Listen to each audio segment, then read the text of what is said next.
Kita lihat definisinya.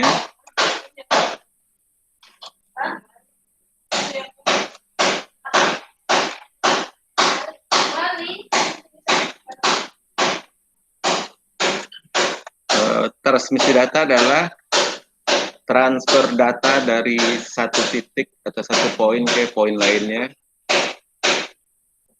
yang sering direpresentasikan sebagai sinyal elektromagnetik melalui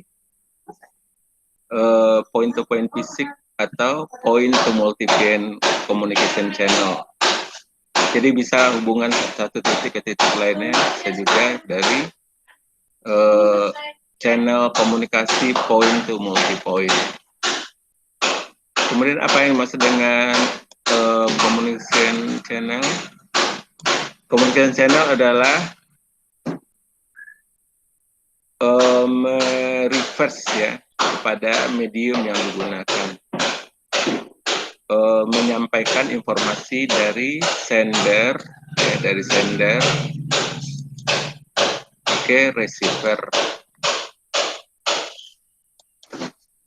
Jadi dari pengirim ke penerima, dia dapat menggunakan medium yang sama ya, atau bisa juga parsial, sebagian-sebagian gitu. Misalnya sebagian tembaga, sebagian serat optik, itu boleh. Contoh channel, ini contoh channelnya, ada copper wire, jadi kawat tembaga, bisa juga serat optik, ya. Bisa juga channel komunikasi wireless. Jadi bisa channel kawat tembaga, channel serat optik, atau channel wireless.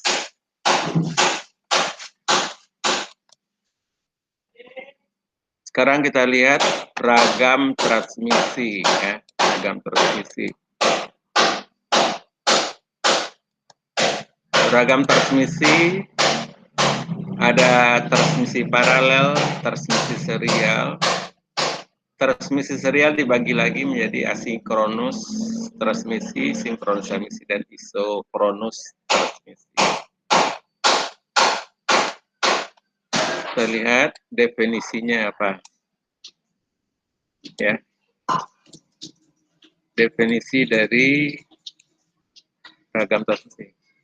Ragam transmisi adalah cara bagaimana data itu dikirim melalui medium yang digunakan. Ragam transmisi dapat dibagi menjadi dua kategori fundamental. Pertama serial, yang kedua paralel. Di mana pada serial hanya satu bit dikirimkan per satu waktu. Dengan paralel beberapa bit dikirimkan pada waktu yang bersamaan. Jadi one bit ya. One bit.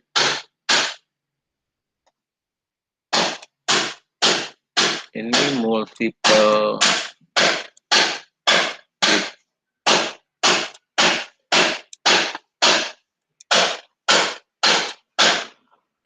Kemudian kita lanjutkan lagi slide berikutnya. Transmisi paralel. Misal di sini 8 bit ya. Jadi ditransmisikannya per 8 bit. Masing-masing bit ya, masing-masing bit menggunakan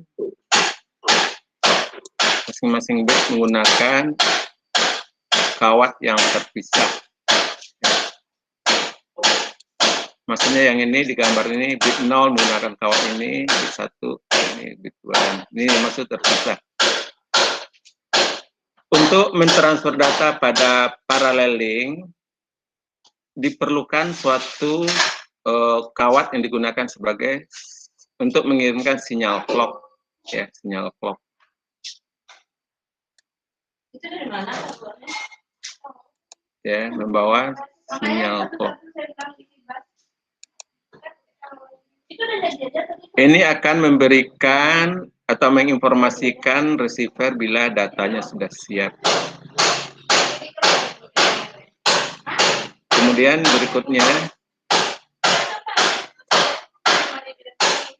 sebagai tambahan, line lain juga digunakan oleh receiver untuk menginformasikan ke sender yang mana data telah digunakan dan siap menerima data berikutnya. Itu proses acknowledgement gitu ya.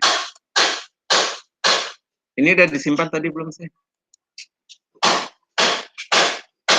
Udah ya, di record.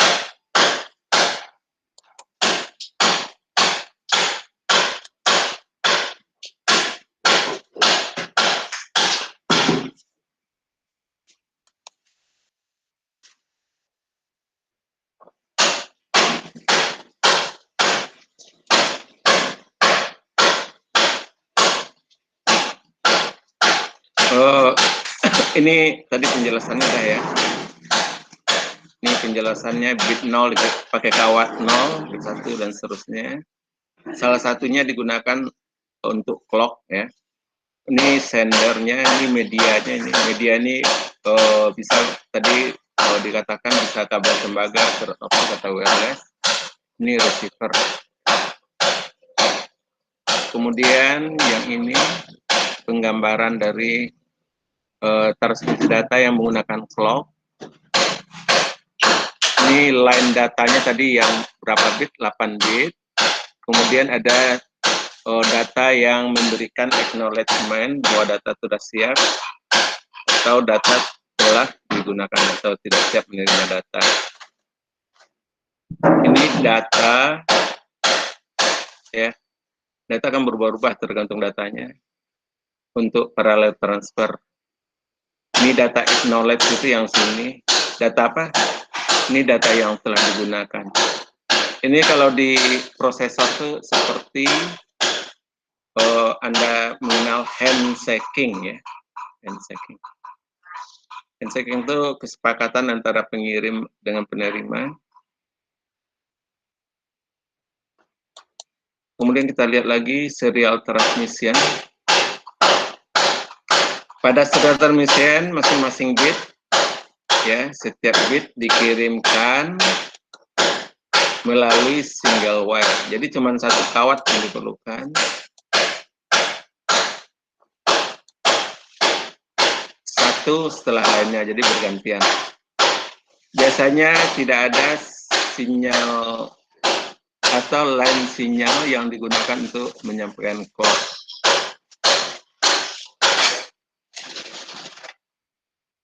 Ya.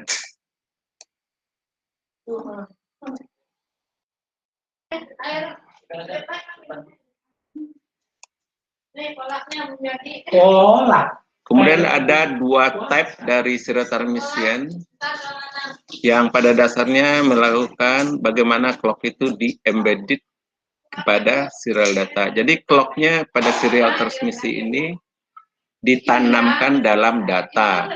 Ya, nanti ada tekniknya itu ya. Teknik pengkodeannya akan line code seperti itu. Jadi ada asynchronous serial transmission, ada synchronous serial transmission. Jika tidak ada informasi clock yang dikirimkan, maka receiver tidak akan bisa misinterpretasi dari kedatangan data.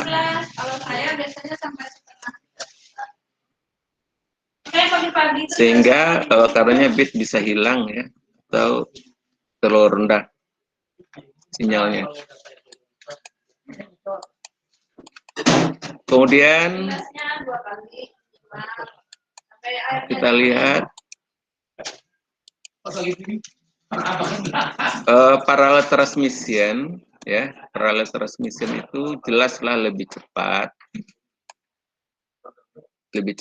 daripada serial berarti ya, karena semua bit dikirimkan pada waktu yang bersamaan. Sedangkan serial transmission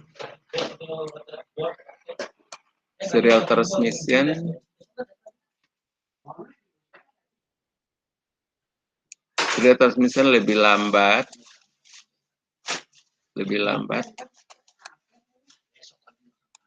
karena hanya satu bit dapat dikirimkan pada satu waktu. Kemudian kelemahannya parallel transmission dia biayanya besar ya, biayanya besar, very costly, karena banyak sekali kabel diperlukan. Kecuali untuk jarak dekat dia akan lebih ekonomis juga. Dengan kita mendapatkan keuntungannya. Jadi serial transmission biasanya digunakan untuk komunikasi jarak jauh, parallel transmission pada jarak dekat. Misal dari PC ke printer itu pakai paralel. Sekarang kita lihat lagi asynchronous transmission ya. Asynchronous transmission. Halo, dengar nggak sih? Halo? Ya, Pak. Kemarin saya ngomong sendiri, taunya jaringannya IndiHome rusak pada kelas B ya. Maka saya cek apakah masih dengar.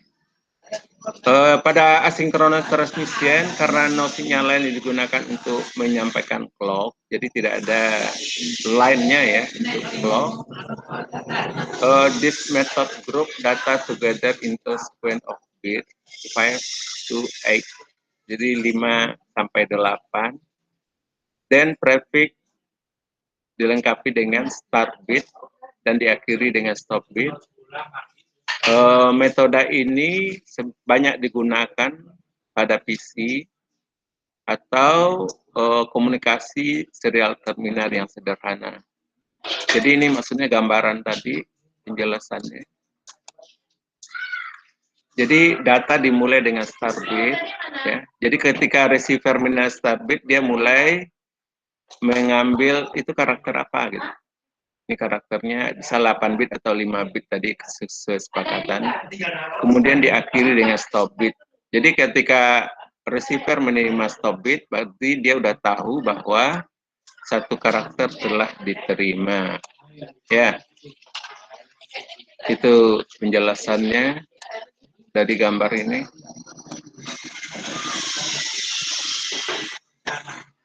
Ini keterangan di bawahnya Anda lihat.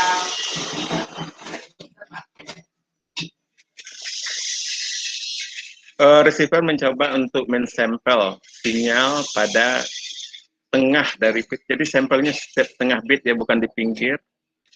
Bukan di pinggir. Kalau di pinggir ini ada kemungkinan terjadi error. Kalau ada pergeseran berarti bisa mengambil bit sebelumnya. Ya, makanya lebih aman tuh di tengah, itu maksudnya. Ya, di middle of bit time. Apa itu bit time? Bit time itu waktu satu bit nih, ada waktunya. Jadi diambil di tengah-tengah, disampelnya pada tengah-tengah. Ini relatif sederhana dan tidak mahal, tapi mempunyai high overhead in its byte, membawa paling tidak 2 extra bit. Contohnya di sini ada extra bit, start bit, dan stop bit. Ini jadi transmisi asinkronus itu kelemahannya. Dia relatif sederhana, tapi tidak, dan therefore inexpensive. Inexpensive itu berarti tidak mahal ya, itu keuntungan juga dong. Tapi dia mempunyai high overhead. High overhead ini menurunkan throughput akibatnya ya. Jadi di sini dia akan memakan atau menggunakan 20% dari line bandwidth. Dari mana itu? Dari 2/10 kali 100% berarti 20%. Kemudian transmitter dan receiver hanya harus mempunyai laju clock yang relatif sama.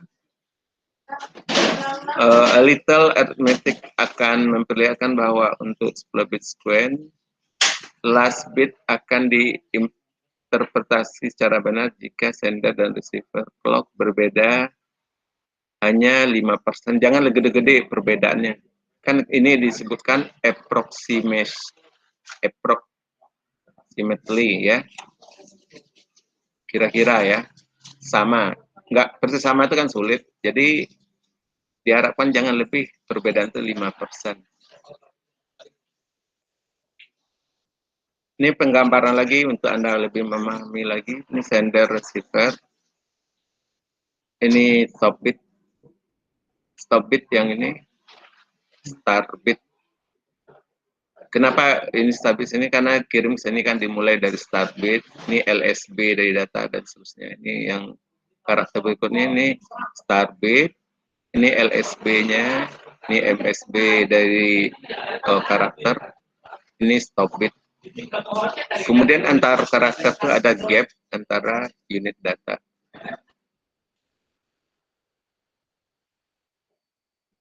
Ini gambaran lagi ya. Ini tadi start bit. Ini berarti arah pengirim ke sana ya. Ini start bit, ini LSB-nya, ini stop bit. Dan seterusnya.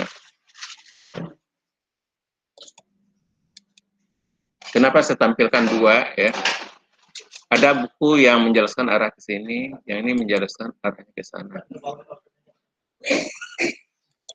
Kemudian transmisi sinkronus, berarti clock-nya sama ya.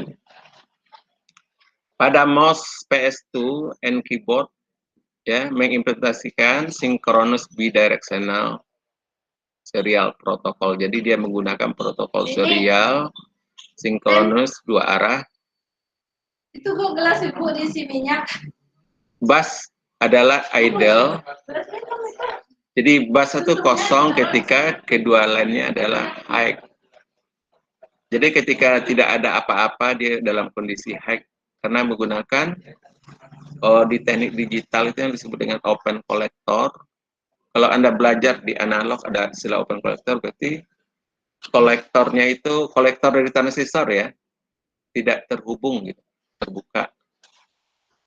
This is only state where the keyboard mouse is allow begin transmission data. The host has ultimate control over bus may inhibit communication. Jadi menghalang komunikasi at any time by pulling the clock line low. Kemudian device atas left always generate clock signal if the host wants to send data. It must first inhibit communication from the device pulling clock low. The host then pull data low and release clock.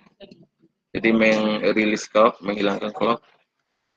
This is disebut dengan request to send. Jadi kondisi status request to send signal device start generating clock pulse. Summary-nya bus state-nya data high, clock high, idle state. Clock high, data high ini dalam kondisi tidak ada apa-apa di saluran ya. Kemudian dimulai dengan start bit, maka clock-nya mulai dinyalakan. Jadi kalau tidak ada ini start bit, clock-nya tidak dinyalakan ya.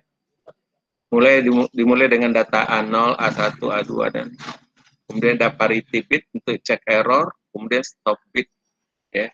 Setelah stop bit datanya juga tidak ada lagi ya. Jadi itu cara kerjanya. Jadi pada ketika data itu mengeluarkan start bit, maka receiver akan mengaktifkan clock-nya. Kemudian dia akan mensampel masing data setiap clock. Kemudian sampai parity bit, kemudian stop bit. Setelah menerima stop bit, berarti clock-nya dihentikan. Itu sederhananya dari kalimat-kalimat di atas ini. Apa itu tadi request to send? Request to send itu berarti meminta untuk mengirimkan data. Jadi transmitter atau sender mengirimkan sinyal RTS dengan memberikan ini perubahan ini.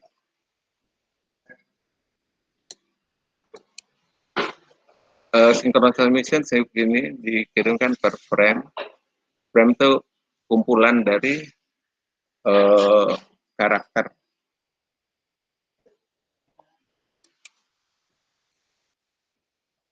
Kemudian pada transmisi sinkron, Sender dan receiver harus mempunyai clock yang identik, separate clock length to carry clock signal dari sender.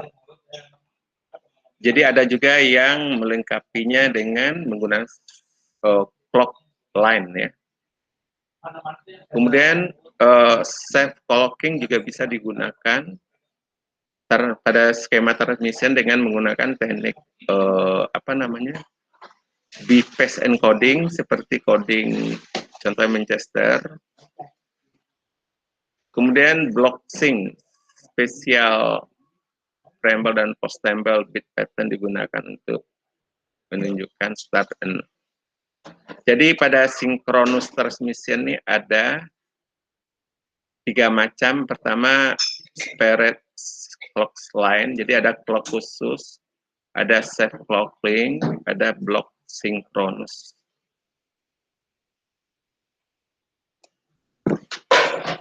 Kemudian apa itu isochronous transmission? In real-time audio and video, in which uneven delay ya. Jadi delaynya tidak sama. Between frame are not acceptable. Jadi kalau ada karena tidak sama ini tidak dapat diterima untuk pengirim frame pada synchronous transmission. For example, TV image are broadcast at the rate 30 image per second ya. They must be viewed at the same rate if its image is sent by using one or more frames. There should be no delay between frames. For this type application, synchronous between characters is not enough. Jadi dia harus dilihat dengan some rate. The entire stream of bit must be synchronized. The asynchronous transmission guarantees that the data arrives at fixed rate. Jadi karena pada transmisi sinkron itu ada kemungkinan uneven delay, maka orang bikin isochronous yang menjamin bahwa kedatang data harus pada fixed rate. Lajunya sama gitu. Jadi bagaimana caranya isochronous data transfer? Guaranteed bandwidth but not guaranteed data integrity. Jadi dia hanya menjamin bandwidthnya ya, tapi tidak bisa menjamin keutuhan datanya atau integritas data. Data dikirim setiap potongan 125 mikrosecond. Jadi ini slash-slashnya ya. Setiap 125 mikrosecond. Every device on the bus owns a percent of slice. 20% of bandwidth still reserved for asynchronous transfer. Jadi di dalamnya bisa juga ada asynchronous transfer. Yang jelas pada isochronous ini dijamin setiap satu slice itu 125 mikrodetik.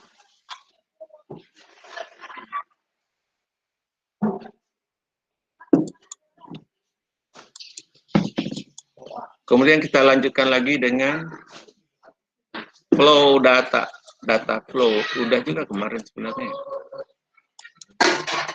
Jadi Anda sudah semakin ingat jadinya ya, karena diberikan berulang-ulang. Flow data, aliran data itu ada simplex, only transmit in one direction, rarely used in data communication. Jadi jarang digunakan pada komunikasi data. Misalnya receiving signal from radio station or cat TV. Jadi misalnya penggunaannya hanya pada stasiun radio atau kabel TV. The sending station, stasiun pengirim, has only one transmitter. The receiving station has only one receiver. Itu yang simplex. Kemudian data flow yang kedua adalah half duplex.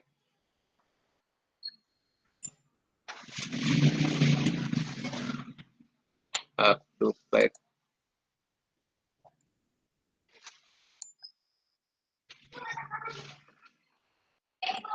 Di sini secara sederhana dia dua arah tapi bergantian, itu ya intinya ya. Ini keterangannya. Data may travel in both direction, but only in one direction at a time ya. Provide non-simultaneous two-way communication. Jadi tidak bisa serentak. Komputer use control signal. Jadi komputer menggunakan sinyal pengontrol untuk negotiate ya, when to send and when to receive. Jadi menegosiasikan kapan ngirim, kapan nerima. The time it takes to switch between sending and receiving is called runtime. Jadi apa pengertian dari turnaround time itu adalah waktu yang digunakan untuk men-switch atau mempertukarkan antara pengiriman dan penerimaan. Kemudian yang ketiga, full duplex. Full duplex.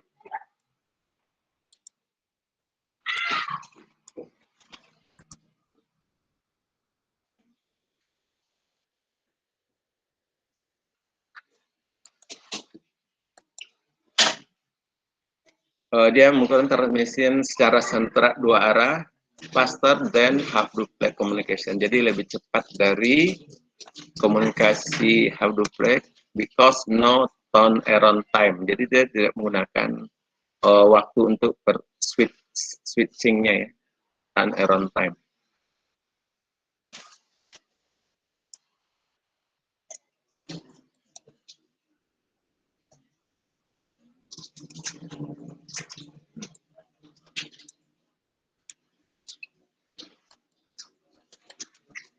Kita masukkan ke poin keempat.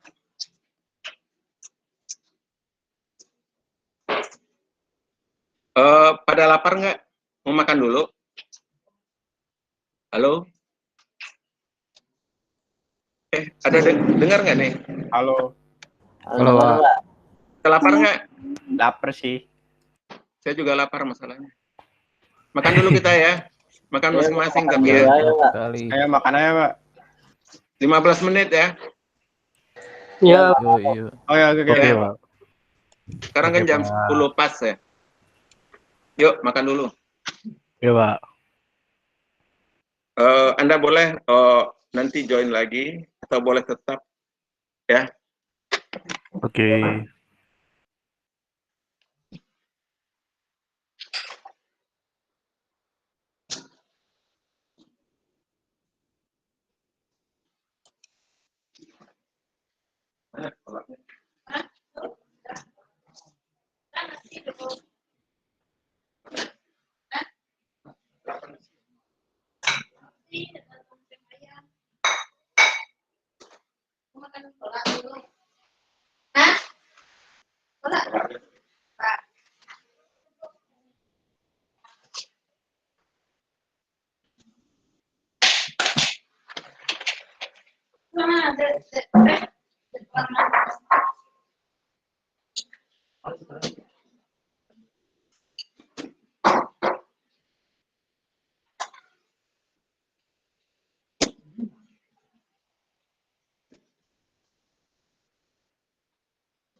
Drama itu kali ya, kamu itu.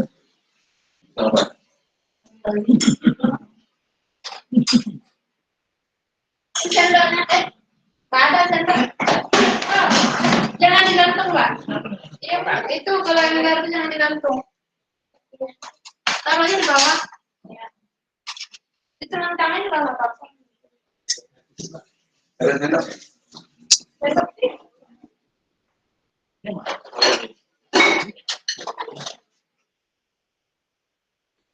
Tutup ini mana, Bu? Tutup. Ya. Ada. Ada.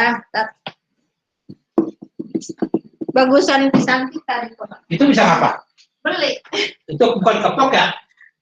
Ini uli. Uli. Uli. Ya. Enak kan yang kemarin? Oh.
Kalau cetaknya apa bisa?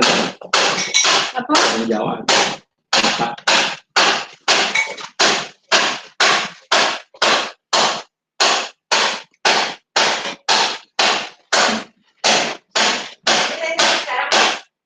Ya.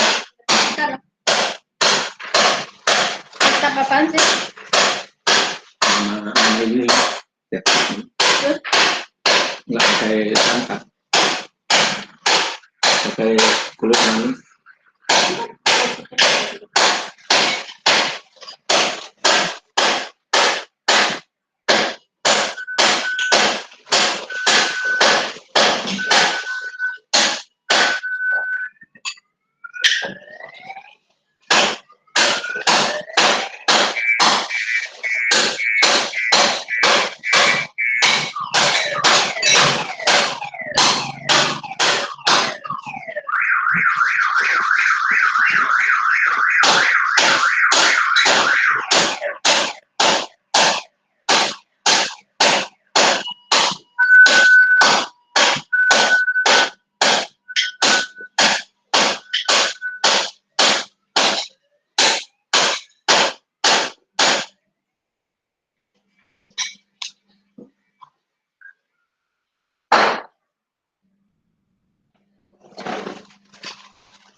lebarnya.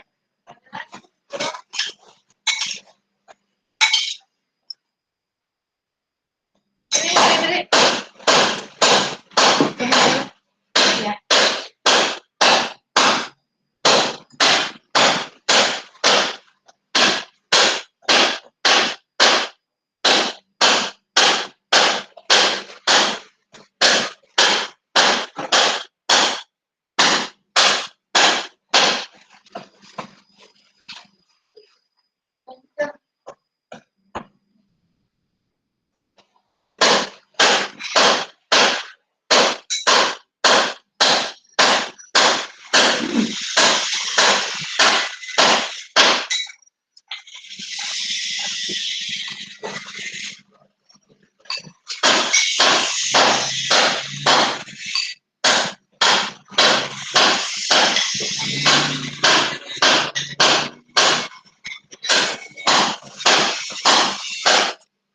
Nonton atau sudah?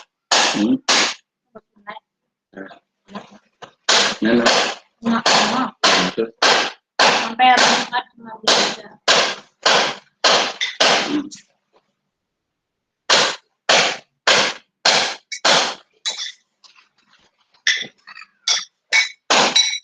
Ubinya kampung ya.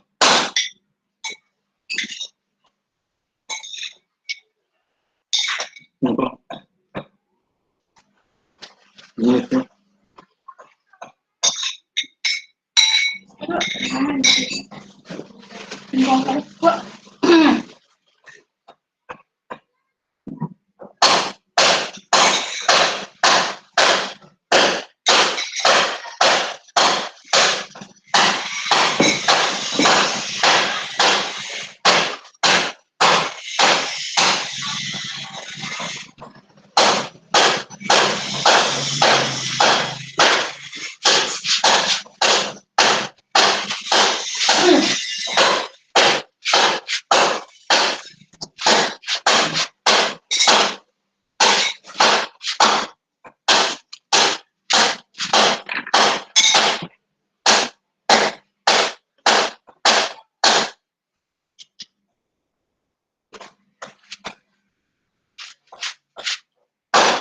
Iya, memang muncul.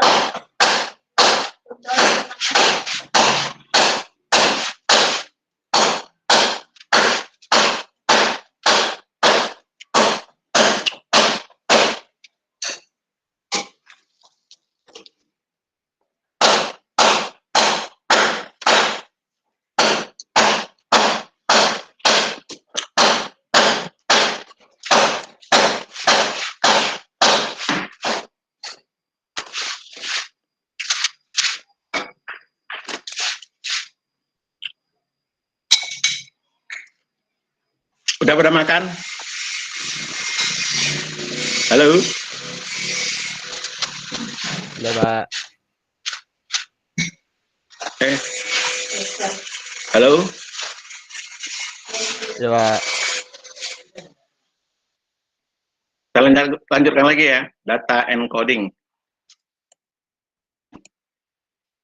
Data encoding nanti kita akan belajar tentang apa itu data encoding, kemudian line coding, block coding, dan scrambling.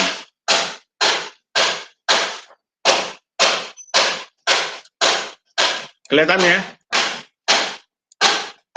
Masih di-share kan ya? Belum, Pak. Belum, Pak. Oh, belum.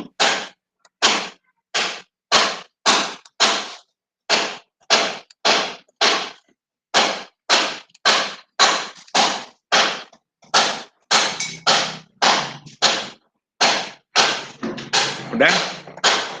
Ya, Pak.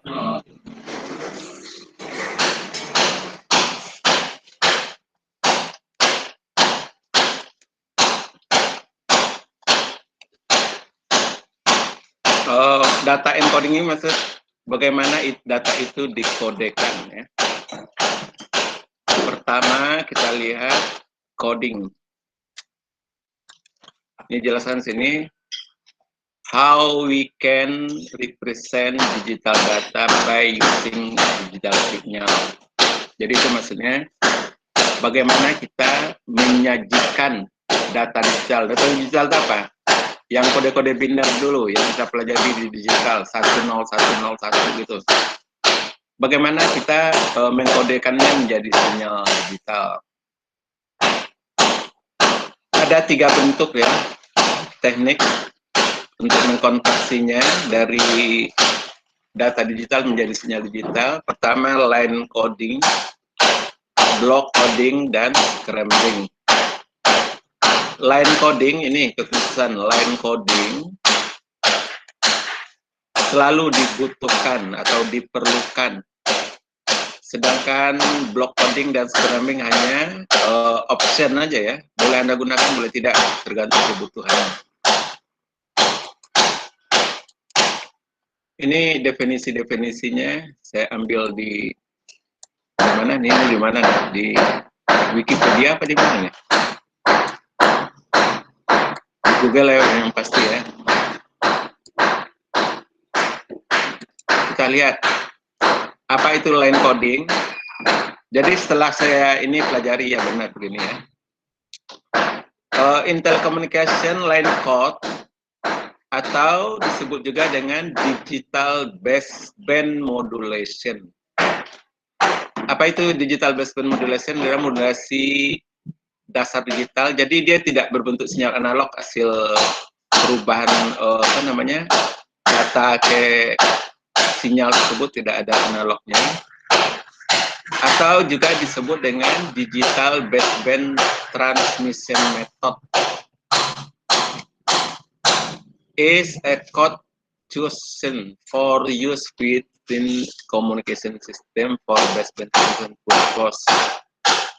Line coding ini sering digunakan pada transport data digital.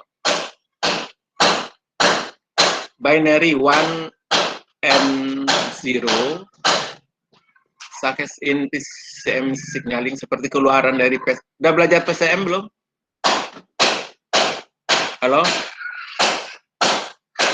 Halo? Halo, Pak.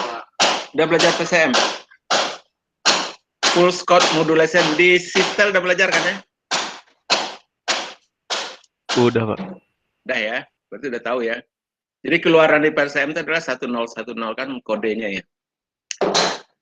Dapat direpresent in various serial bit signal format yang disebut dengan line code. Jadi keluaran dari PCM tersebut bisa disajikan dalam bentuk bermacam format. Itu yang disebut line code. Sekarang mengapa kita menggunakan line coding? Ada beberapa alasan. Pertama, masalah bentuk spektrum dan relokasi pada modulasi atau filtering. Hal ini penting pada aplikasi saluran telepon. Untuk contoh, di mana kita mentransfer karakteristik transfer bisa mengalami atenuasi yang besar di bawah 30 Hz ya. Jadi pada channel saluran telepon itu kan yang dilewatkan 300 sampai 3,4 kilo ya. Jadi yang 300 Hz itu di bawah 300 dan di atas 3,4 kilo itu akan mengalami atenuasi yang besar karena emang di filternya segitu ya. Bit clock recovery can be simplified. Jadi teknik kenapa line coding juga diperlukan karena kita mudah dalam mendapatkan clock ya, karena bisa di embedded pada line code nanti ya. Kemudian berikut adalah DC component can be eliminated. Jadi komponen DC itu kalau pada sinyal, komponen DC itu yang frekuensinya 0, sinyal dengan frekuensi 0. Jadi kalau suatu sinyal kita uraikan, dia ada yang mempunyai komponen DC. Ini di eliminate dengan menggunakan kopling AC ya. AC ini alternate current ya. oleh kapasitor atau transformer.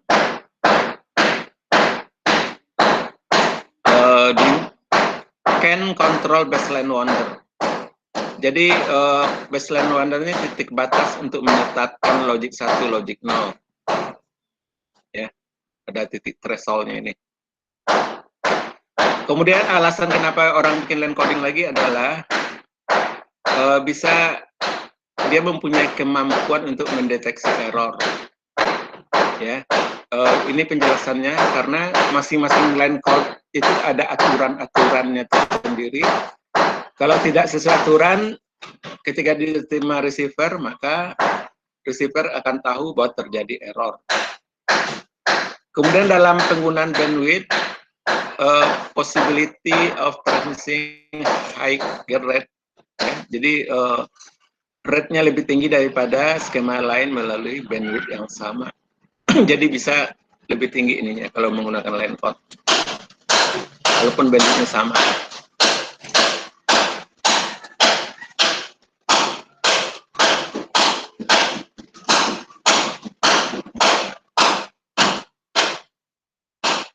Lagi line coding.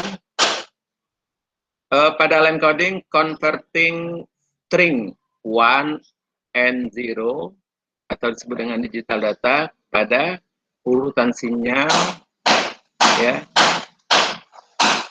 Misalnya untuk 1 ini plus vol, 0 min vol gitu. Jadi ini data digital di gambar ini, ya lihat. Data digital, kemudian masuk encoder, ini line coding nih jadinya ya, ini bentuk seperti ini. Bentuk-bentuk sinyal nih banyak skema yang sudah ada sekarang.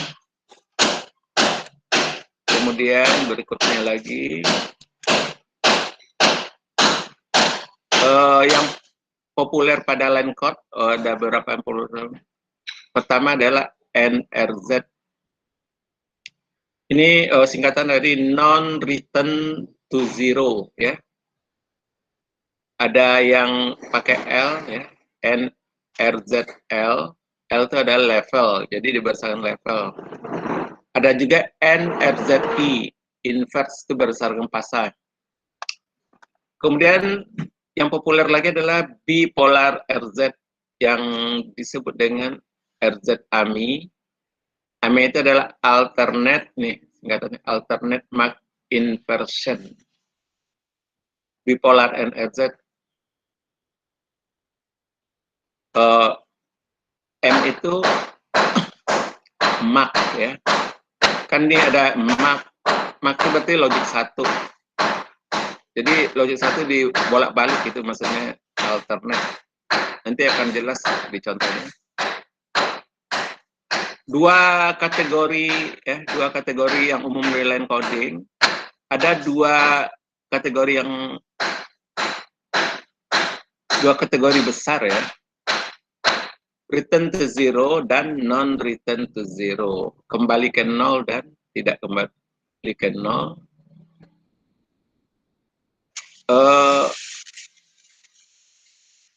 Bentuk gelombangnya kembali ke nol. Ini kembali ke nol ini nanti kita lihat di contohnya lebih jelas. Klasifikasi berikutnya. Gelombang dari line code dapat juga diklasifikasikan sesuai dengan aturan yang digunakan. Jadi kalau berdasarkan aturannya bisa lagi diklasifikasikan. Pertama adalah unipolar signaling. Pada positif logic unipolar signaling, binary 1 disajikan dengan high level, ya. Jadi logic 1 dengan high level, misal plus, dan 0 dengan zero level. Atau tipe signaling ini juga disebut dengan on-off keying, OOK, ya. Jadi ingat ya, unipolar, 1 disajikan high level atau plus vol, dan binary 0 disajikan dengan zero level. Bukan negatif ya, tapi dengan 0. Kayak digital biasa ya, unipolar. Kemudian polar, binary 1 dan 0 direpresentasikan dengan equal positive and negative level. Jadi 1 misal 5 volt, 0 berarti min 5 volt. Kalau yang unipolar 1 5 volt, 0 volt adalah untuk 0. Kalau ini positif 5 volt, negatif min 5 volt untuk 0. Kemudian yang ketiga, bipolar atau pseudo-ternary signaling. Binary 1 direpresentasikan dengan alternate positive or negative value. The binary 0 direpresentasikan dengan 0 level. Jadi satunya ya yang bolak-balik, sedangkan 0 oleh 0 level. Istilah pseudo-ternary ini merefer kepada penggunaan 3 encode signal level. Apa 3 signal level itu? Positif, 0, dan negatif.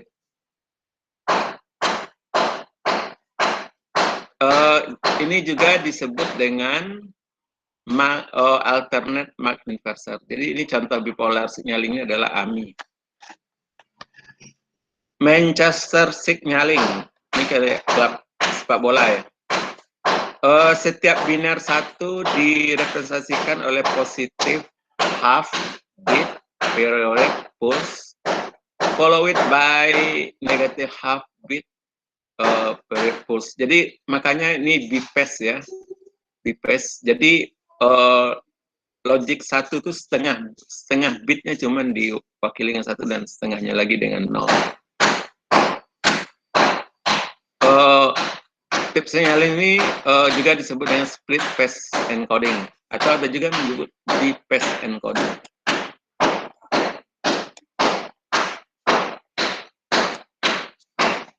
Ada 4 ya. Kemudian properties of line code.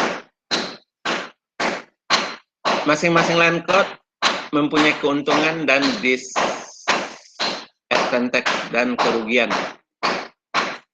Untuk contoh, unipolar NRZ line code has the advantage using circuit that require only one power supply. Jadi keuntungan dia hanya menggunakan 1 power supply. But it has the disadvantage, kerugiannya memerlukan channel yang mana DC complete karena waveform mempunyai non-zero DC value, karena dia mempunyai non-zero gitu ya. Itu kerugiannya mengandung nilai DC. Jadi sinyal DC itu merugikan dalam komunikasi karena dia tidak berisi informasi. Dia hanya membuang-buang daya ya. Kemudian polar NRZ line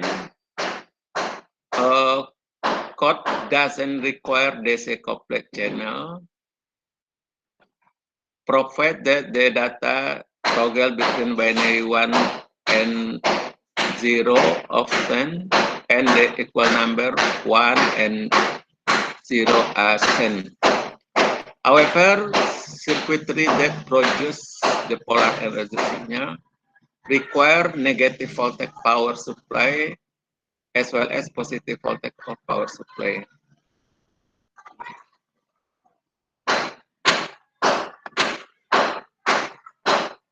Ini keterangan saja, nanti kita lanjut. Lebih baik kita lihat contoh-contohnya ya. Ini buat bacaan Anda saja.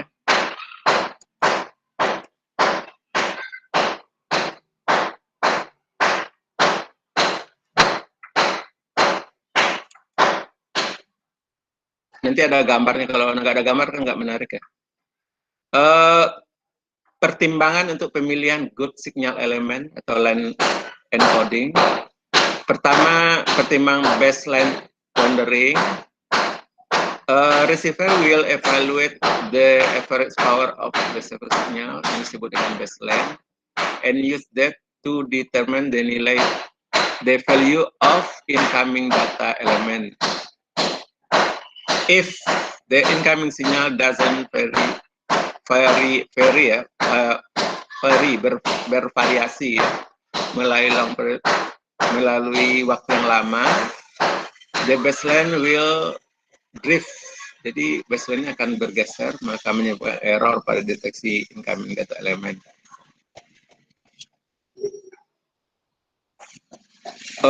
Good line encoding scheme mencegah panjangnya amplitudo yang tetap, ya. Jadi kenapa dicegah panjang amplitudo yang tetap? Untuk ini mengamankan baseline wandering. Misalnya satu aja banyak, itu berarti tetap kan levelnya, itu dicegah nanti dengan kode ANI tadi.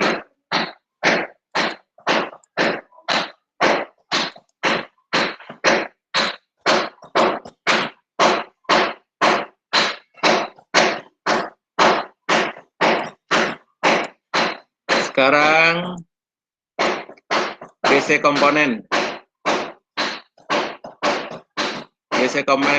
Jika level tegangan masih konstan untuk waktu yang lama, maka peningkatan dari progresi rendah dari sinyal, ya, jadi akan meningkatkan ya progresi rendah dari sinyal. Sebagian besar channel adalah band pass. Band pass itu maksudnya apa? Filternya ada batasan frekuensi yang dilewatkan dari F1 sampai F2 gitu misalnya. Kalau low pass dari 0 ya. Sehingga tidak mendukung untuk low frekuensi. Misal low ininya band passnya di atas low frekuensi ini.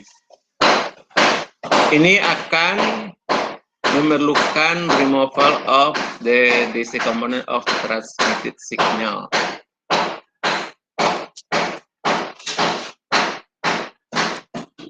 Ini sebenarnya keterangan yang tadi aja ya. Kenapa menggunakan line coding. Sekarang self synchronization. Clock pada sender dan receiver harus mempunyai interval bit yang sama. Jika clock receiver lebih cepat atau lebih lambat akan membuat salah menginterpretasikan ya urutan data yang datang. Satu bisa dianggap 0, 0 bisa dianggap 1, itu maksudnya. Ini kita lihat contoh dari sinkronisasi tadi. Pengaruh dari kurangnya, lack of nih kurangnya dari sinkronisasi. Misalnya, ini di sampelnya setiap di garis-garis putih. Pada dikirimkan setiap ini yang plus di atas, ternyata nggak sinkron dengan receiver, dia menciptakan itu. Receivernya lebih cepat ya daripada transmitter, sehingga data yang tadinya dikirimi 101100001 menjadi ini 110 ya 1110, jadi error ya. Jadi harusnya garis khusus ini yang di atas sama di bawah sama gitu.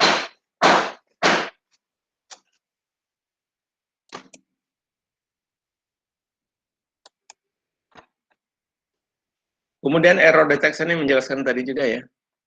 Karena mempunyai aturan-aturan, dia akan bisa mendeteksi error. Error terjadi selama transmisi karena gangguan-gangguan pada saluran.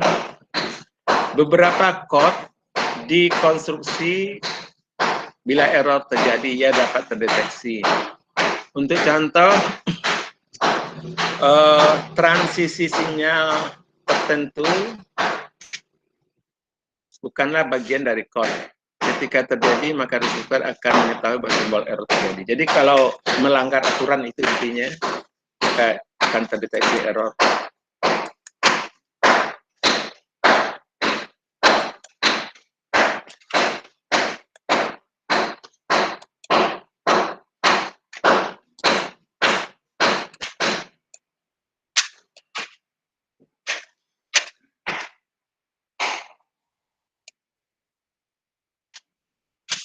Kemudian noise and interference there are line encoding techniques that make the transmission signal imun, kebal ya, kebal terhadap noise dan interferensi. Jadi ada juga line encoding itu yang kebal terhadap noise dan interferensi. Ini berarti bahwa sinyal tidak dapat dikorup ya. Dia lebih kuat daripada deteksi error.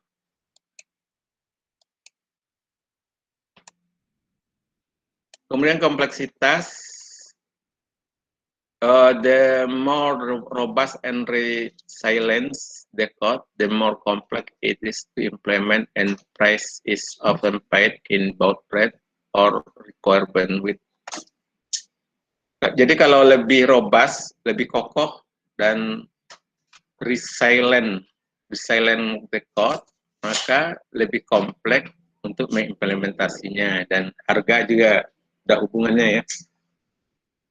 Sebenarnya kalau efek teknisnya udah terpenuhi, udah boleh digunakan, nggak usah sempurna gitu. Kalau sempurna itu akan mahal itu maksudnya. Ada beberapa skema dari line coding. Pertama unipolar, contohnya NRZ, polar NRZ, RZ. Jadi unipolar NRZ ini ada yang unipolar, ada yang polar. Apa beda unipolar tadi? Unipolar itu levelnya hanya 2, positif dan 0.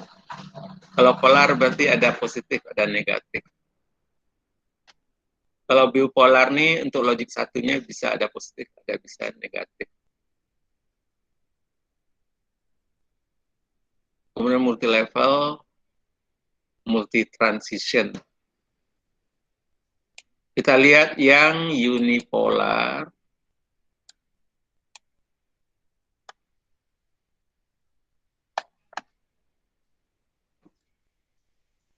Apa katanya unipolar ini?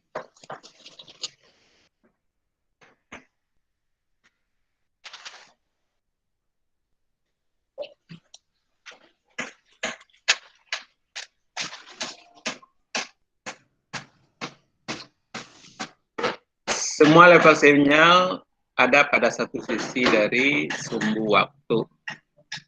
Yang lainnya di bawah atau di atas. NRZ, non-return to zero scheme, is an example of this code. Contohnya, the signal level doesn't return to zero during symbol transmission. Scheme is prone to baseline loading and DC component. It has no synchronization or any error detection. Jadi dia tidak mempunyai sinkronisasi dan deteksi error. Ya sederhana tapi costly, mahal dalam pengkonsumsian daya. Sebenarnya NRZ itu kode yang belum diapa-apain ya. Nih skemanya nih 1, 0, 1, 1, 1, 0 ya. Ini normalize powernya setengah P kuadrat tambah setengah 0 kuadrat sama dengan setengah P kuadrat. P itu 1 volt.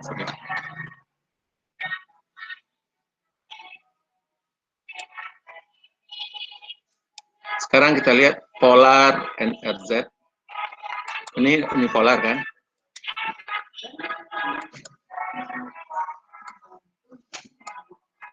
Kalau mau berdiri itu di sana juga bisa, di meja itu. Apa nyetrika? Iya. Mau duduk apa berdiri?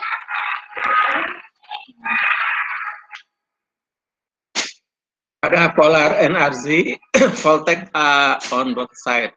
Jadi tegang ada pada dua sisi dari time axis sumbu waktu. Polar NRZ scheme can be implemented with 2 voltage, plus volt for 1 and min volt for 0. There are 2 versions. Jadi ada 2 versi. Ini terbalik tulisannya. Ini harusnya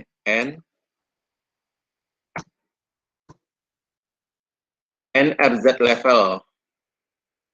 Jadi level yang menentukan. Positif voltage, jadi level tegang positif untuk satu simbol dan negatif untuk yang lainnya. Kemudian yang kedua adalah NRZ inversion. The change, jadi pertukaran dari perubahan polaritas menentukan nilai dari simbol 1 dan simbol 0. Di sini dikatakan perubahan polaritas menentukan nilai simbol, misalnya simbol 1 inverse merubah polaritas, sedangkan 0 tidak.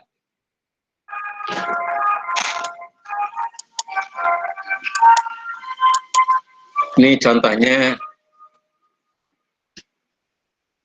ya, polar NRZL nih. Di sini 0 dikodekan dengan positif, 1 dengan negatif ya. Ini sebenarnya kesepakatan aja, ada juga 1 yang positif, 0 negatif. Di sini di contoh ini 0 positif, jadi 0, 1, 0, 0, 1, 1, 1, 0. Kemudian kalau yang inversion, 1 berarti ada inversi sini ya, 0 tidak, 1 ada inversi, 0 tidak, 0 tidak, 1 ada inversi, 1 ada inversi, 1 ada inversi, 0 tidak. Contoh deh ya.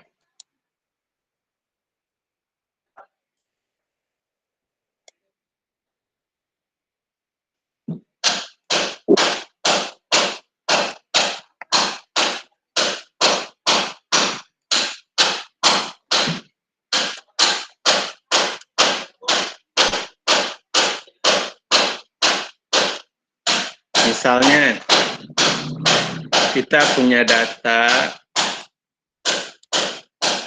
1, 0, 1, 1, 0, 1, 1. Kalau N apa tadi? NRZL.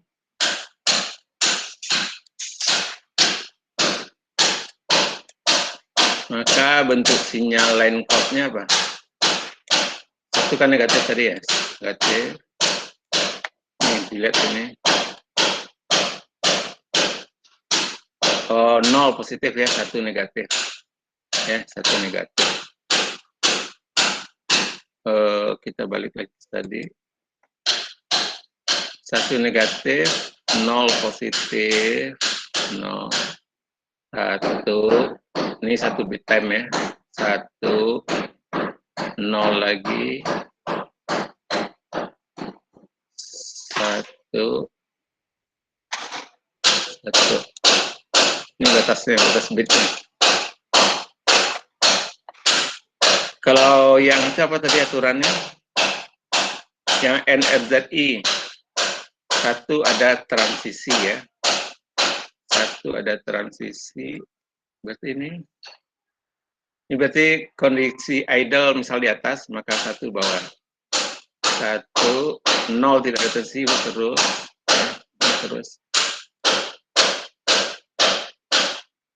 Terus 1 kan, 1, 1. Ini ya, 1. Kemudian apalagi 0, 0 tidak ada transisi. Ini batas 0, 0. Kemudian 1, ini ya, 1. 1 kedua. Ini adalah bentuk kode dari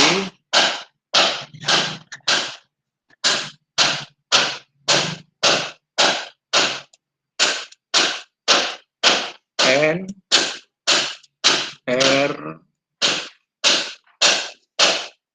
Z I polar ya, polar. Ini P ini polar ya.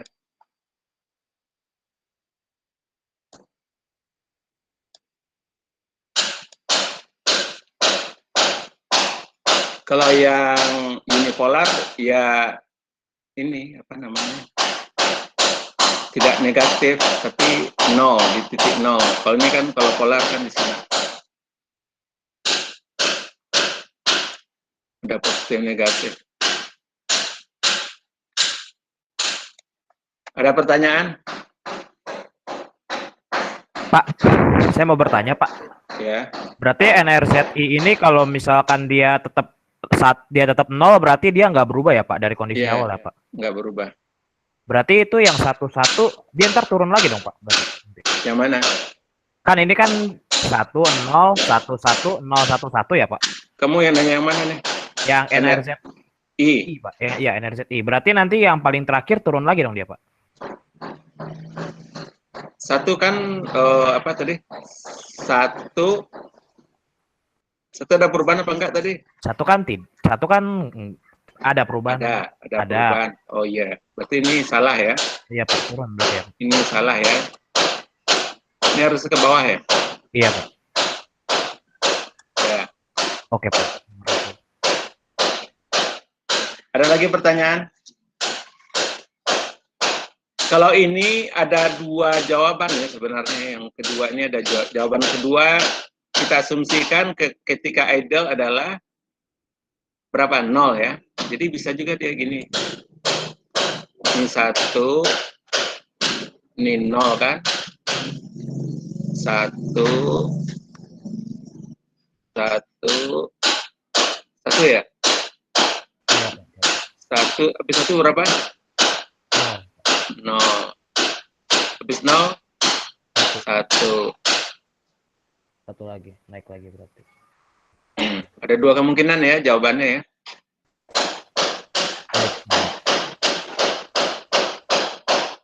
Ada lagi pertanyaan?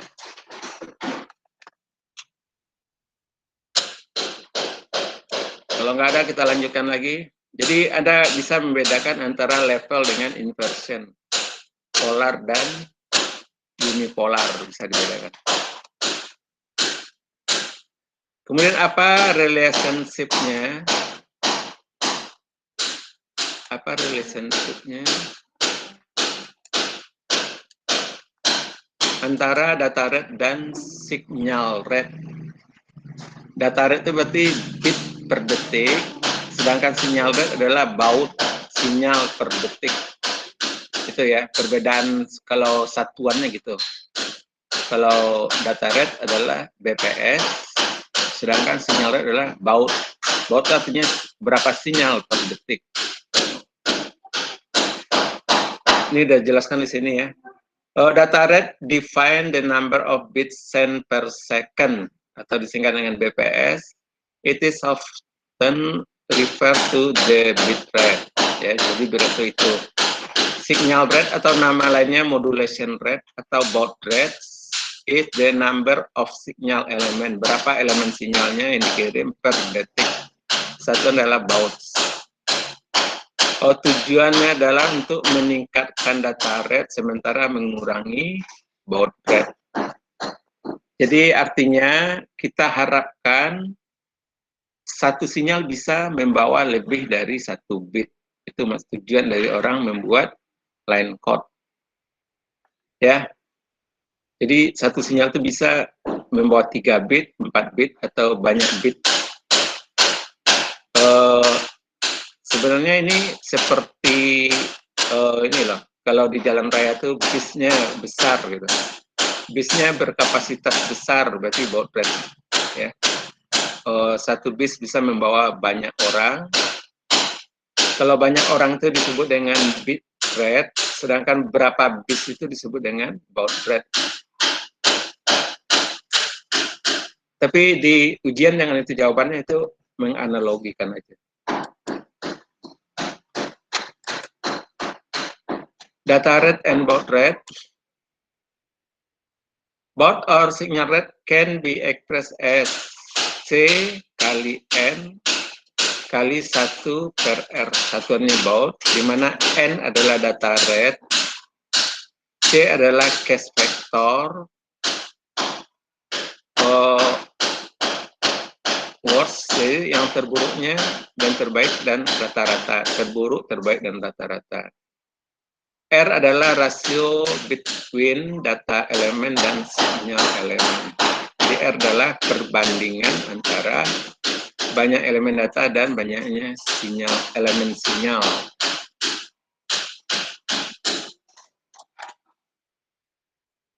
Ini contohnya.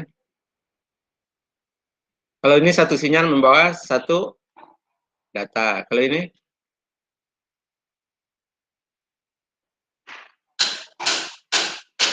dua sinyal elemen, satu data, ya kan? Ini satu elemen, dua data. Ini tiga sinyal elemen, 4 data. Jadi yang baik itu yang mana? Ini baik nih, dua. Satu sinyal membawa dua elemen, ini tiga sinyal membawa elemen. Untuk menghitung faktor tadi apa? R itu faktor apa tadi istilahnya? R ya, rasio between data elemen dan sinyal elemen. Data per sinyal. Dia Anda lihat nih. R-nya 1 karena data dan elemen sama. Ini data 1, elemennya 2, R-nya setengah. Ini data 2, sinyalnya 1, makanya R-nya 2. Ini data 4, sinyalnya 3. 4/3.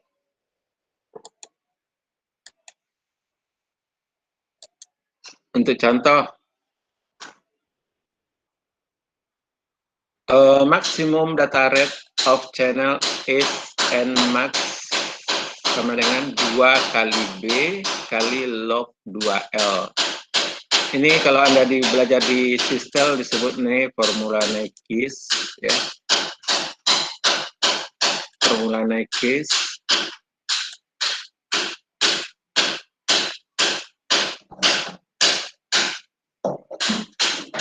Sekarang kita lihat sinyal dengan level L aktualnya membawa log 2L bit per level. Ini kayak ini ya, digital kan ya. Kalau misalnya L-nya 8, berarti dia bisa membawa 3 bit per sinyal, itu kan artinya. Kemudian masing-masing level berhubung dengan satu sinyal elemen dan kita asumsikan bahwa case average-nya adalah setengah. Ya, case average-nya setengah, maka kita ambil N max sama dengan seperti tambah B tambah R. Berarti 2B log 2L. Ya. Ini sama dengan formula dari Nyquist. Ya. Jadi formula Nyquist itu kalau kita hubungkan dengan yang tadi seperti itu. 2, berarti dia mengambil average case D-nya setengah.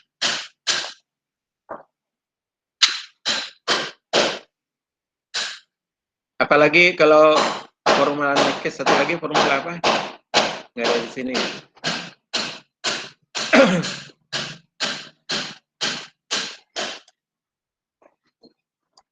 Sekarang untuk contoh, pada transmisi digital, receiver clock adalah 0,1% lebih cepat dari clock sender.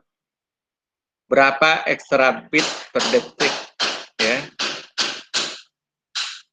pada receiver jika data rate-nya adalah 1 kbps dan how many if the data rate 1 MB. Berapa banyak kalau di tingkat 1 MB. Solusinya pada 1 kbps receiver berarti menerima 1001 bps karena dia lebih cepat 0,1%. Ini hubungannya dengan yang tadi itu loh. Yang contoh yang ini nih, ya. Dia lebih cepat 0,1%. Kalau ini berapa bit tambahan ini? Kalau kasus ini. Yang dikirimkan 1, 2, 3, 4, 5, 6, 7, 8. Yang diterima 1, 2, 3, 4, 5, 6, 7, 8, 9, 10, 11, 12. Ya. Berarti 4 tambahnya ya? Ini 8 ya? 4 tambahnya. Kalau di contoh soal tadi, kalau 0,1% ininya lebih cepat,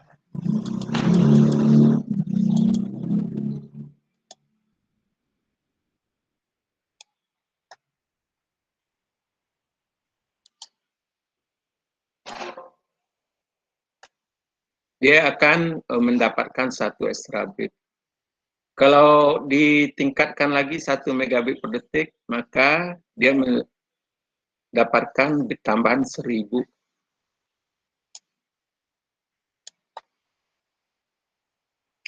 Sekarang bagaimana kita memetakan simbol data pada sinyal level?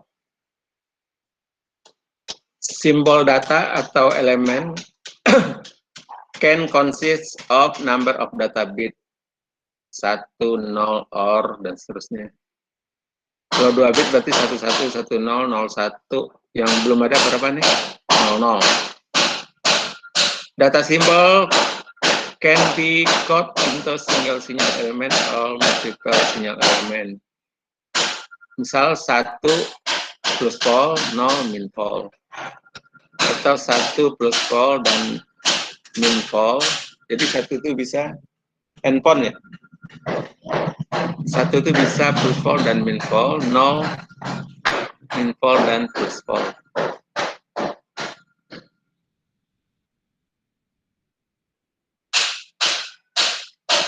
Rasio R adalah jumlah data elemen yang dibawa oleh sinyal elemen.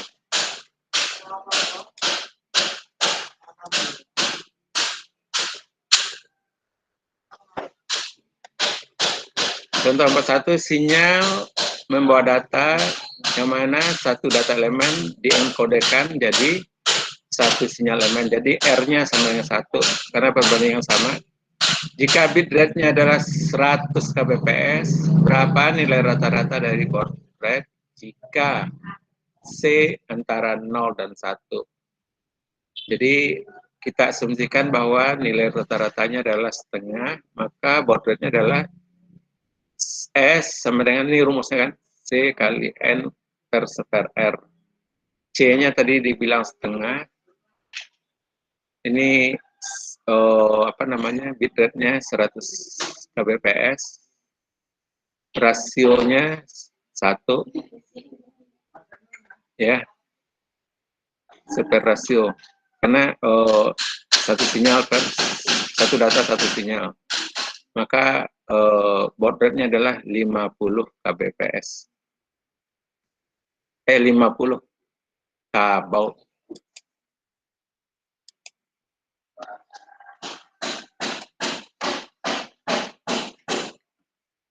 Kemudian kita lanjutkan lagi. Ini kesimpulan-kesimpulannya itu ya.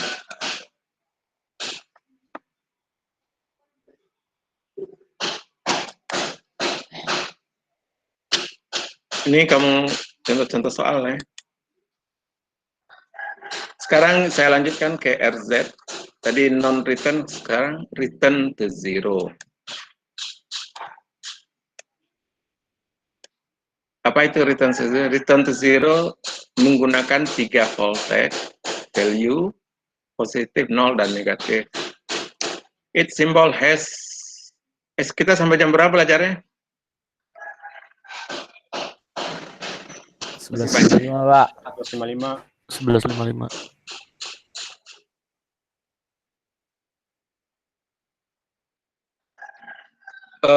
Ini kayaknya 2 kali pertemuan.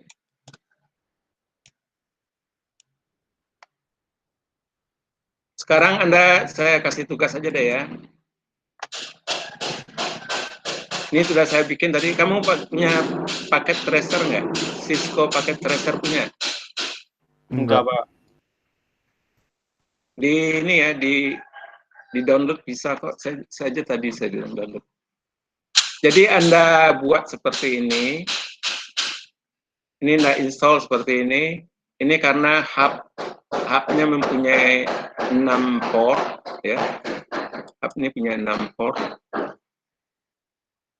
Ini ada 6 port, 1, 2, 3, 4, 5, 6, ya. Ini on off-nya. Berarti ada 6 PC yang dihubungkan. Ini kan LAN, ya. LAN yang menggunakan hub. 1, 2, 3, 4, 5, 6. Ya. Setelah ini Anda langkah selanjutnya setelah instalasi kan konfigurasi, ya. Konfigurasi. Ini konfigurasi, Anda tentukan IP address-nya. Masing-masing IP address-nya. Udah belajar IP address belum ya? IP address-nya misalnya Belum. kita bikin berapa?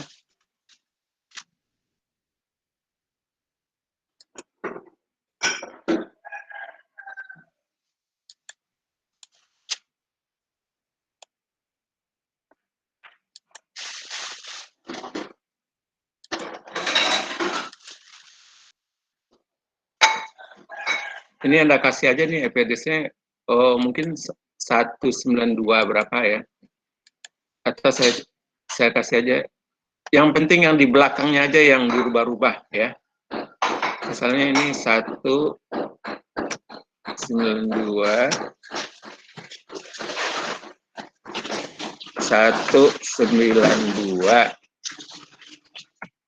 ini kelas C ya, 68. Misalnya 30 ya. 1. Yang ini biar aja. Ini menggunakan fast Ethernet ya.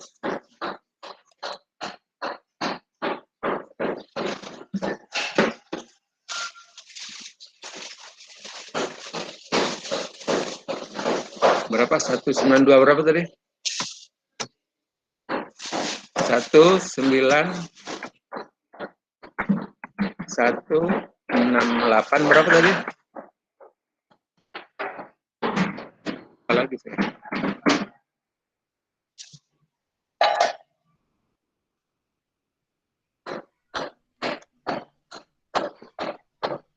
Belum lengkap tadi nulisnya.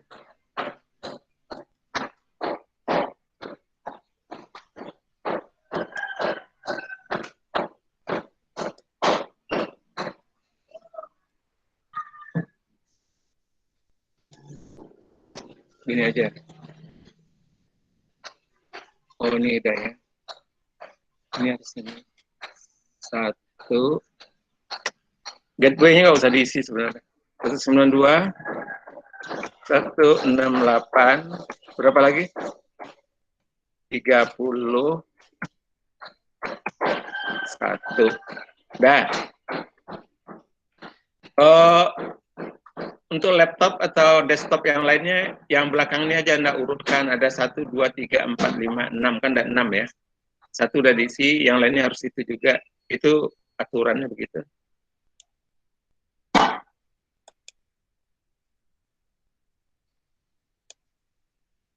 Nih. Ini jadinya berapa?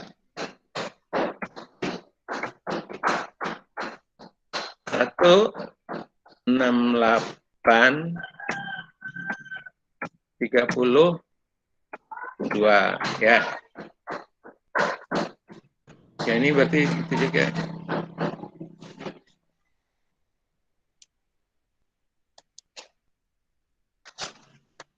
Satu 92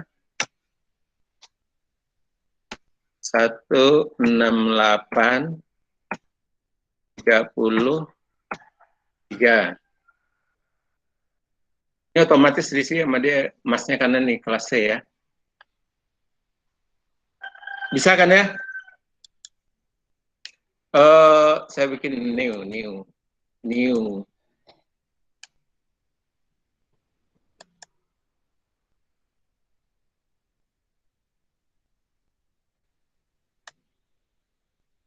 Ini ada perangkatnya. Ini device jaringan, ini device and device. Ini NDFlash ini kita hanya menggunakan ini. LAN ya. Udah berapa itu?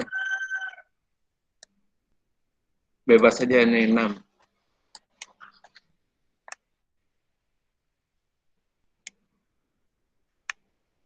Ini online-nya kadang-kadang gini dia. 6. Kemudian perangkat jaringan. Ini kan ada keterangan network device. Jadi perangkat jaringan. Ini pilihannya. Ini router, ini switch, ini hub. Sekarang hub ya. Mana hub ini?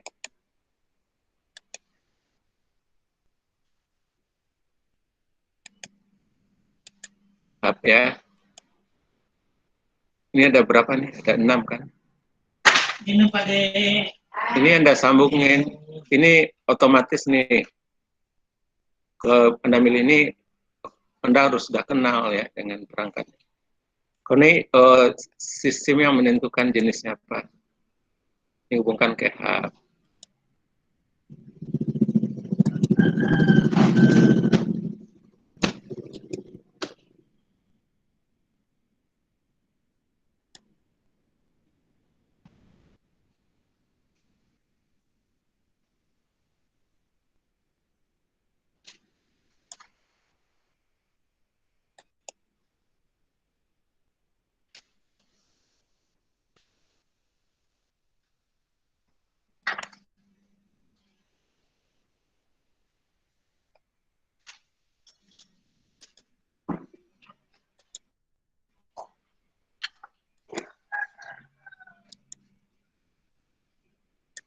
Dia kalau udah hijau nih berarti benar. Kalau merah berarti ada yang salah. Ini bisa ditarik-tarik aja nih, enak kan? Tuh, tarik biar bagus gambar.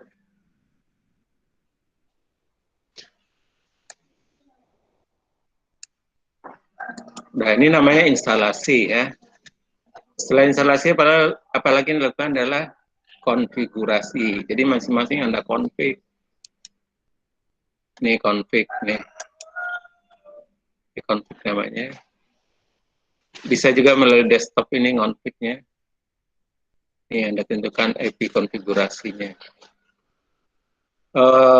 Saya contohkan ini dulu. 192 berapa tadi? 192 168 31. 30 tuh ya.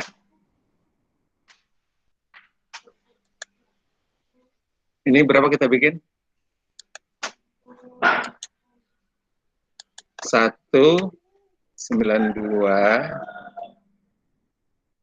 168 32.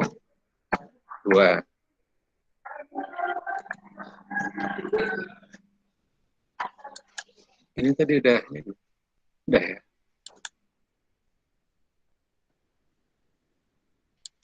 Untuk mengetes apakah ada terhubung pakai apa namanya? Di ping ya. Tes koneksinya.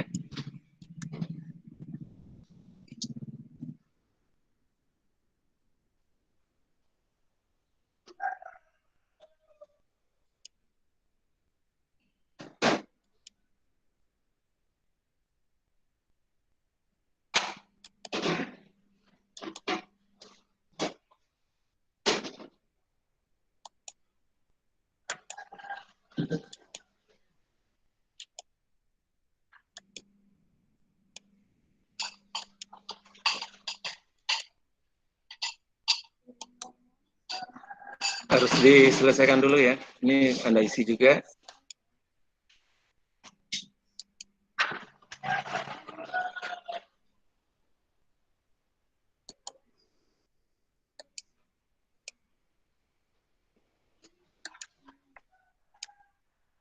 Ngeping tuh caranya gini, pakai ini.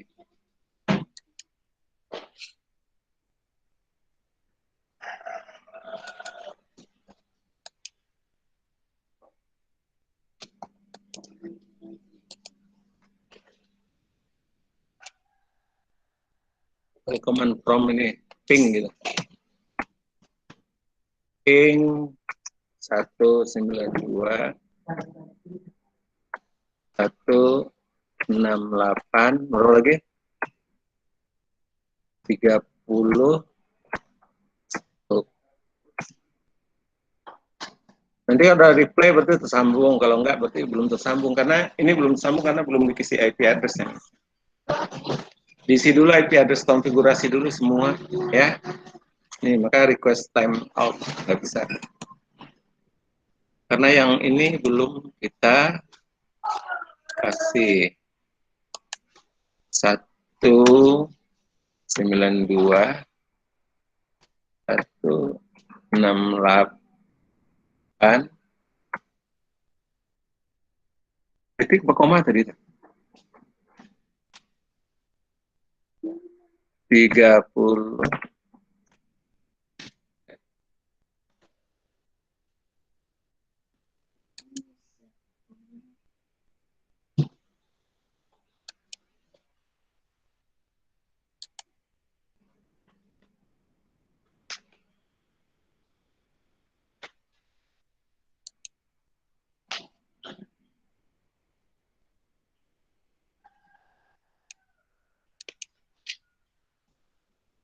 Terus yang lainnya lagi.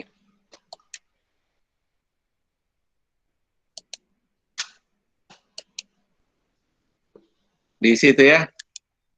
Setelahnya kalau udah sama semua baru muncul lagi di yang tadi itu global itu.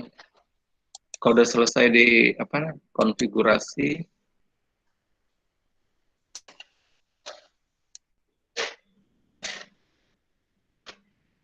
di sini di run sini, nanti di ping.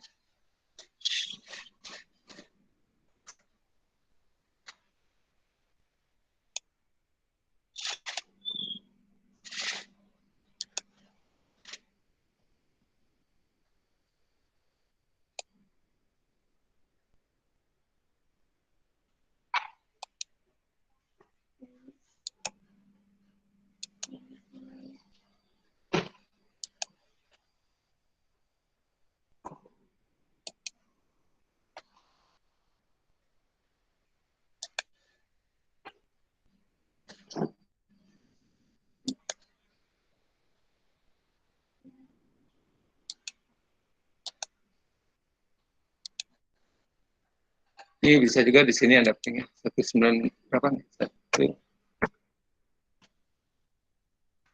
168 30.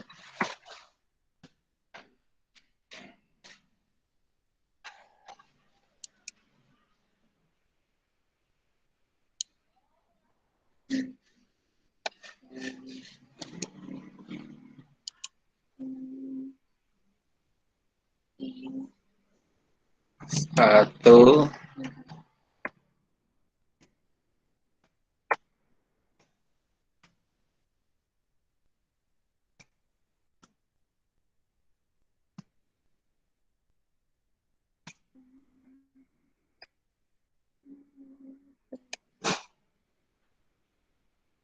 Ini udah tadi belum?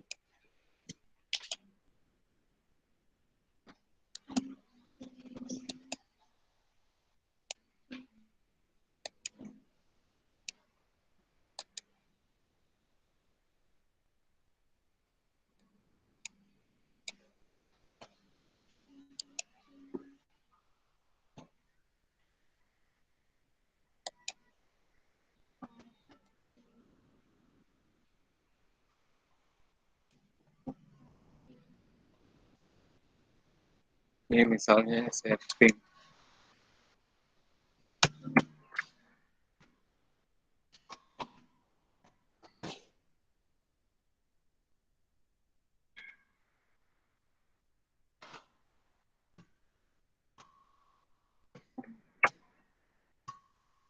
Dua ya, tadi kan Punya dia kan satu ya.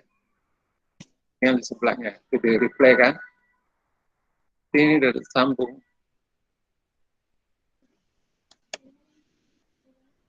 Ini udah tersambung.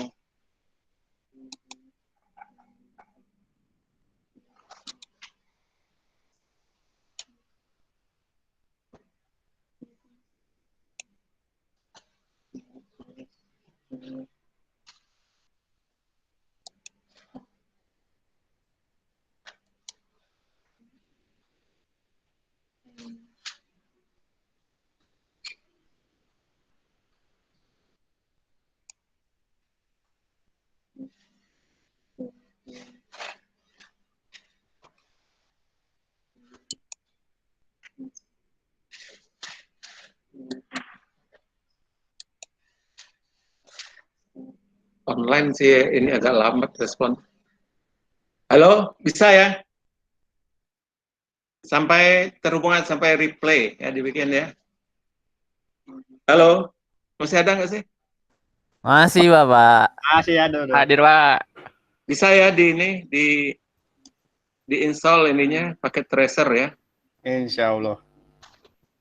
Baik, saya akhiri sampai di sini. Assalamualaikum warahmatullahi wabarakatuh. Install aja, Pak. Enggak langsung dicoba. Coba kayak saya ini nih ada 6 tersambung. Oh, Habis itu tes connectivity. oh ini belajar mandiri aja kan ya, Pak? Iya, gampang kan? Oh, Kan udah saya berarti nggak ajari, usah. udah saya ajari itu. Oh iya, Pak. Oke, siap, Pak. Berarti nggak usah dikumpulin kan ya, Pak? Kamu tampilkan besok salah satu saya suruh.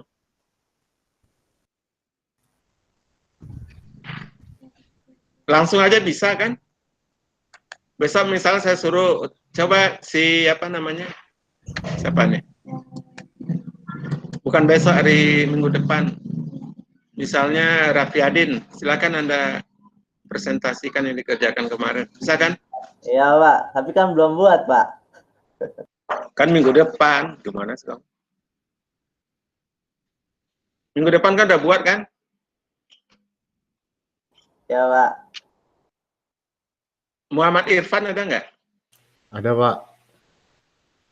Taufik Ahmadi, Hadir, Pak. Andre Hadir, nggak ada Pak. ya?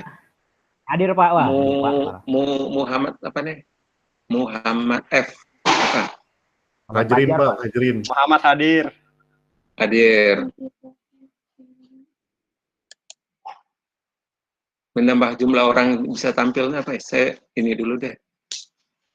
Saya hentikan presentasi.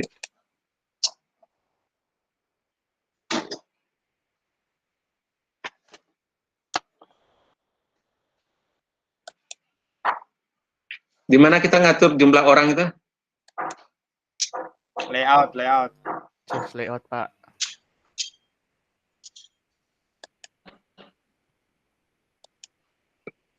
Udah 49.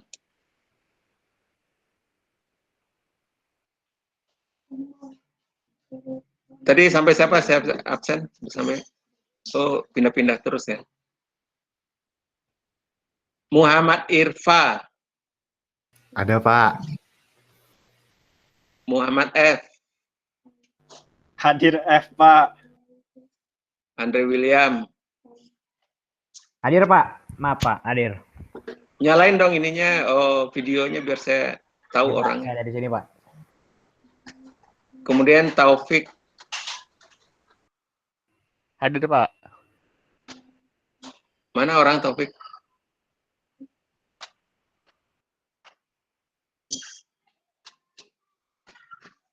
Kemudian siapa lagi? Raffi Adin, Ya, Pak. Hadir, Pak. mana orangnya? Bentar, nyalain dulu. Udah belum, Pak? Udah nyala belum? Belum. Nah, udah, Pak. Udah. Kemudian Ilham. Hadir, Ilham Pak. Zaki, mana orangnya? Bentar, Pak. Kameranya masalah, bentar, Pak. Kamera rusak. Rusak apa ini?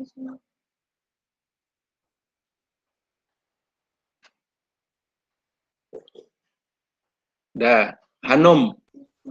Anun. Anun Hafizah. Hadir, Pak. Mana orangnya? Ini. Sandy Anda. Ada ya. Hadir, Pak. Aziza. Anggita. Hadir, Pak. Restiani. Hadir, Pak. Mana orangnya? Tahu suara emaknya lagi ya.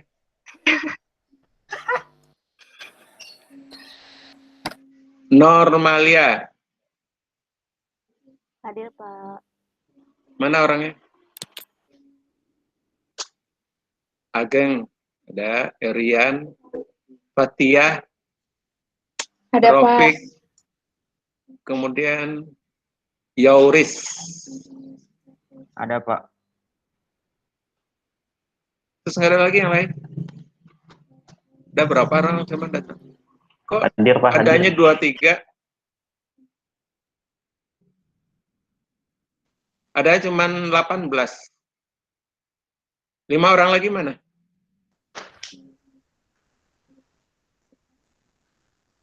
Hadir, Pak. Mana 5 orang lagi? Yang lupa layoutnya Pak. Kan udah 20, udah berapa orang tadi? Change layout. Apa yang dipilih tile? Auto kan? Tile, Pak. Yang di bawah tuh Pak ada kayak bisa digeser gitu. Sidebar. Sidebar dikit. Bukan, Pak. Tilet. Yang tiles Pak, tiles. Yang paling bawah Pak, yang ada garis. Di nomor 2 di saya. Ada 49 orang. Apa ini? Kok yang lain nggak muncul sih?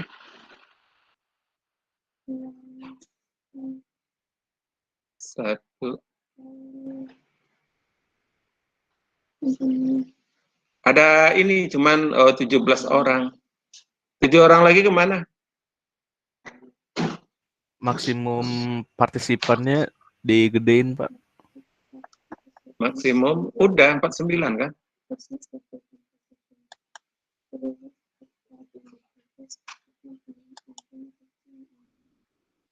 Ini udah 42. 30. Cuman 2 baris doang nampilnya, kenapa ya? Apalagi yang diatur nih? Full screen kali ya?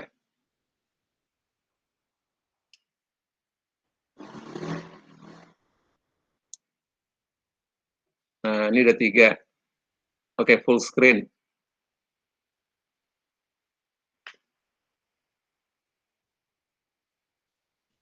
Ya udah 24. Sampai siapa tadi? Siap, San? Mailen.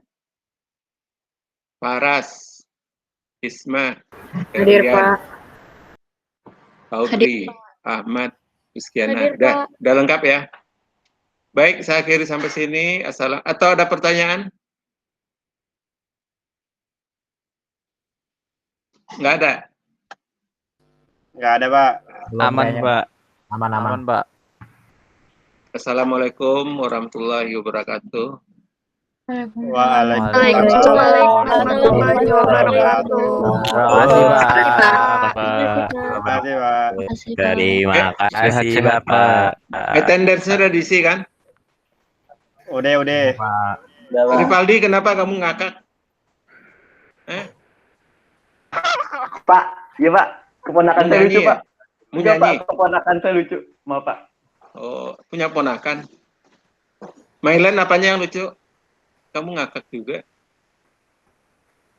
Enggak, Pak.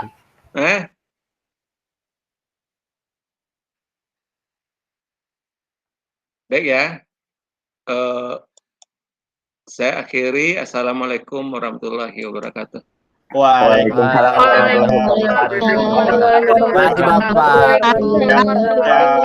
Terima kasih Pak. Sehat-sehat Pak. Ya. Alhamdulillah didoain.